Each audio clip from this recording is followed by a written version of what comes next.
Gracias a la financiación de la Caixa, pudimos inaugurar un nuevo laboratorio en el cual podíamos hacer crecer virus y hacer experimentos que no podíamos hacer sin este laboratorio.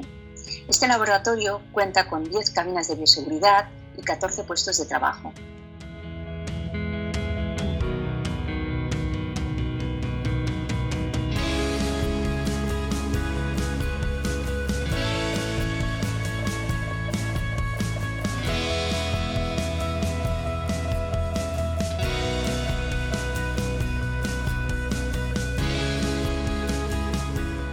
Tot l'equip hem fet un gran esforç d'adaptació a nous protocols de seguretat per poder treballar amb patògens aeris i això ens ha permès poder processar en l'últim mes més de 1.200 mostres de pacients Covid-19 o dels seus contactes.